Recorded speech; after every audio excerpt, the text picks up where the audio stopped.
போகக்கூடாதுன்னா அதுக்கு இல்லைன்னா சொட்டு நீர் பாசன முறை தான்.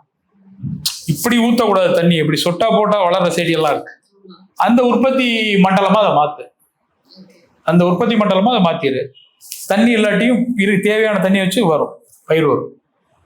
இது எந்த விதமான சிந்தனையும் இல்லாம இதை பயிலன்னு ஒரு அரசியல்வாதி இதுக்கு வரதுக்கு முன்னாடி இதை தெரிஞ்சு எதுக்கு சொட்டு நீர் பாசனம் வேணும்.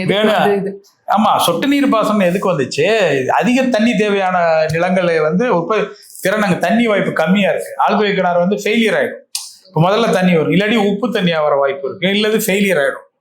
ஏன்னா கீழே நிலமுகள் மாறும்போது, அதனாலதான் இந்த ஹைட்ரோ கார்பன் இந்த மாதிரி விஷயங்கள் வரக்கூடாதுன்னு சொல்றது. மாறும்போது அந்த கீழே உள்ள படிமையில் தள்ளப்படும் பொழுது என்ன ஆகும்? திடீர்னு வறட்சி ஆயிடும், இப்போ போட்ட காசுக்கு இல்லாம. அப்போ ஒரு அடிப்படையா இவ்வளவு தண்ணி இருந்தா போதுங்கும் போது அங்க கிணறுல தண்ணி இருக்கும்போதே வச்சு பயன்படுத்துற அளவை அந்த மாதிரியும் பயன்படுத்த முடியும். இது மாதிரி நிறைய முறைகள் இருக்கு. அது அந்தந்த பகுதியில அந்த வேளாண் அமைப்புகள் இருக்குல்ல, அதுக்கு அதிகாரிகள் இருக்கிறாங்க. எல்லாத்துக்கும் ஒரு சிஸ்டம் போட்டு வச்சது இருக்காங்க. அவங்கள கூப்பிட்டு அந்த கிராமங்கள்ல பண்ணணும். இதெல்லாம் தாண்டி விலை நிர்ணயம் எல்லாம் பண்ணியாச்சு, காசு போட்ட காசோட கம்மியா விலை கேட்கறாங்கன்னா அவன் என்ன பண்ணுவான்?